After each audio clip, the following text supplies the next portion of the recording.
Mon ex-mari vient de découvrir que sur son testament, sa mère a tout légué à mon fils qui est le sien. Et depuis là, il revient, il fait les pieds et mains pour revenir dans ma vie. C'est un peu compliqué, mais je sais que si vous asseyez, vous allez écouter et vous allez être vraiment édifié. Nous étions mariés tranquillement et j'étais enceinte de notre deuxième enfant.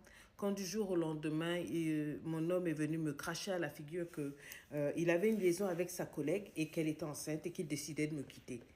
Le temps que je réagisse, le temps que je revienne à mes esprits, il était déjà en train de ramasser ses bagages et tout, et de me dire qu'il ne voulait plus rien entendre de moi, rien savoir de moi. Pour lui, il était le richissime héritier de ses parents. Et oui, puisque je vous le dis, sa mère est une richissime femme, son père est décédé, donc ils ont énormément de domaines de biens. Donc il s'est dit que parce qu'il a de l'argent, il fait ce qu'il veut, quand il veut, comme il veut, le monde tourne autour de lui. Il m'a dit des méchancetés et il a claqué la porte, il est parti. I thought I died. Je pensais que j'étais morte ce jour-là. J'étais réellement au sol. J'ai tellement été choquée que j'ai perdu la grossesse. J'ai fait une fausse couche. Oh mon Dieu, ça a été difficile. Donc, perdre le mari, perdre mon deuxième enfant. Si sa mère n'avait pas été là, je serais morte. Oui, j'ai bien dit sa mère parce que sa mère, elle m'adore. Elle m'adore, mais à un point de non-retour. Elle m'adore, elle s'entend très très bien avec mes parents et pour moi, je suis comme la fille qu'elle n'a jamais eue. Mais alors, notre fils, son unique petit-fils, c'est son Dieu sur terre. Il n'y en a que pour lui. Elle lui passe tous les caprices. Elle est vraiment très adorable. Et cette maman, c'est comme une amie, c'est comme une confidente, c'est vraiment ma mère. Donc, j'ai deux mamans et je suis vraiment choyée. Et elle ne fait pas semblant. Hein. Dès que son fils s'est comporté comme ça, elle a dit, je ne veux plus jamais te voir. Je ne traite pas avec toi et ta copine que tu as ramassée là, qui est venue détruire cette jolie famille que tu avais là, que je t'ai vu construire à la dure là, je ne veux pas la voir jusqu'à ma mort. Quand il a vu que sa mère n'acceptait pas la dame, il a fait des pieds et mains. Il a fait intervenir les autres et tout. La mère est restée sur son chemin.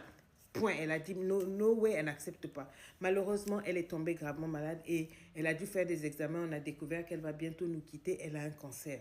Quand elle a vu ça, elle a donc revisité son testament et je suis l'unique personne à être au courant de cela parce qu'elle m'a emmené avec elle chez son notaire.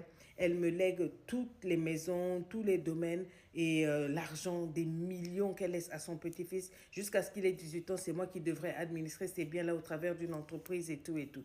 Je ne l'ai pas manipulée, je ne l'ai pas orchestrée dans quoi que ce soit. Elle m'a vu grandir, elle m'a élevée elle-même comme ça. Pour elle, elle a dit que jamais, mais jamais, jamais, elle ne verra l'autre enfant.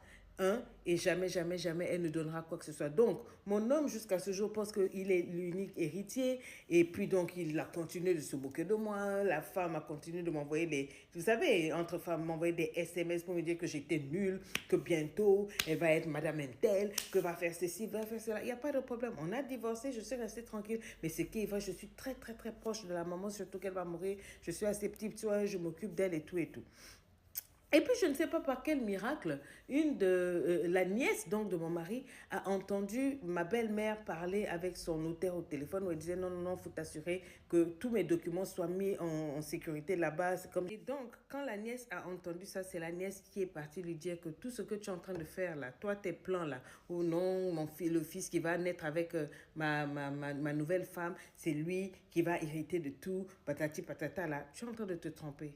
Tout va être donné à ta femme et à l'enfant. Il a dit, oh, mais ça, c'est du n'importe quoi. C'est pas possible. Moi, je vais attaquer cette volonté-là. Il est en train de manipuler ma maman et tout et tout. Non, mais non, depuis ce jour-là, il a essayé de revenir vers la maman. La maman a dit, je t'ai dit que je ne veux pas te voir. Il a dit, mais il y a un enfant et tout et tout. Elle a dit, je n'ai pas de problème avec l'enfant. On peut m'emmener l'enfant, mais pas question que je vois les pieds de cette dame ici. Les gens ont fait des instances, des instances, des instances. Elle a accepté de recevoir son fils avec l'autre femme. Mais de mon côté, ça n'a rien changé. Elle a accepté de les voir, mais elle n'a rien changé sur le testament. Donc, chaque fois, le fils dit, bon, mais chérie, quand maman va mourir, voilà, on va faire ceci, on va faire cela. Et tu sais quoi? Vous savez quoi? Ma nièce, là encore la nièce de mon mari, là, elle a entendu cette femme-là en train de parler au téléphone à une copine pour dire que oh, il faut que la vieille la craque. Dès qu'elle va mourir, je vais enlever toutes ces photos, les photos surtout de leur fils là. Ah oui, oui, je vais enlever ça. Et puis je vais enlever aussi les photos de la vieille mère. On va mettre la telle moquette, tout, elle n'a qu'à partir, cette maison va être bientôt et tout. Ce qu'elle ne sait pas, c'est que même cette maison-là, c'est pour mon fils et tout. Donc, elle a fait tout ça et la nièce est partie raconter ça à la maman. La maman a dit, ah oui, c'est bien ce que je pensais. Mais ils seront déçus. Et puis bon, Ma famille était à côté de moi. On a vraiment encadré la maman là avec beaucoup d'amour et elle est décédée. Et le jour de la lecture du testament, c'était intéressant. On s'est assis tous et puis on écoutait. Quand ils ont commencé à dire telle voiture au petit, tel ceci, tel cela, tout et tout. Et finalement, tous les biens, elle a mis tous les biens au nom du petit avec une forte somme d'argent, des millions. Et puis, elle a donné une grande partie d'argent à moi et puis à la nièce qu'elle a donné de l'argent. Et le reste, elle a dit c'est tout. J'ai dit, mon ex-mari est devenu fou. Il a sauté sur le notaire, commencé à gifler la tête du notaire. Le notaire, là, est à la calvitie. Prendre des papiers, là, taper la tête du notaire avec ça, là, pour dire, il n'a qu'à regarder bien qui s'est trompé, quoi. Le gars dit, c'est tout. Jusqu'à on appelait la police pour les maîtriser là-bas. Le gars est devenu fou. Que oui, que moi, j'ai manipulé la vie. Quoi. Le gars dit, non, sachez-le que ça, là, ce testament-là, ça date de temps. Voici l'update qu'elle a fait. Ça date de temps. Elle était saine et elle a laissé en plus une vidéo. Elle a remis la vidéo, elle a lavé son fils, elle a dit, je suis au courant de tout ce que tu as fait à la fille, tout ce que tu as dit sur moi, ce que ta chose là qui est assise à côté de toi dit qu'elle va faire la maison, tout. La fille là, avait honte. Donc on a sorti tout leur drap là-bas. Quand j'ai fini, j'ai ramassé mes bagages, j'ai ramassé les enfants, on est parti dans la maison est restée telle qu'elle est. Maintenant, dès le lendemain, mon mari dit oui, finalement, lui, il s'excuse, il regrette, tout ça, il faut que je lui pardonne parce que j'aurais besoin de quelqu'un à côté pour gérer quoi, et tout, que lui-même, tout ça. Je dis, tu nous aimes et tout. Même pas quelque temps, quand l'autre femme l'a su, qui a rien pour lui, elle a ramassé ses clics et ses claques. Et vous savez ce qu'elle a dit? Elle a dit que la grossesse qu'elle portait là, que c'est pas pour lui.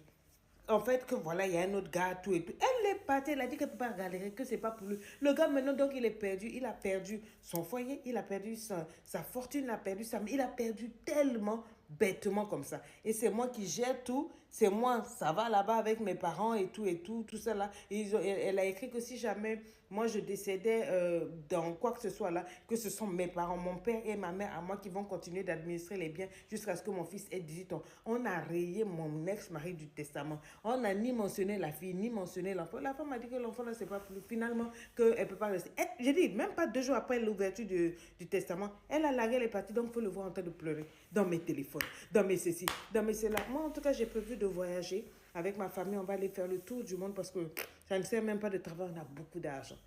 Vous voyez un peu les hommes qui trompent, qui trahissent, qui laissent là. Est-ce que vous voyez?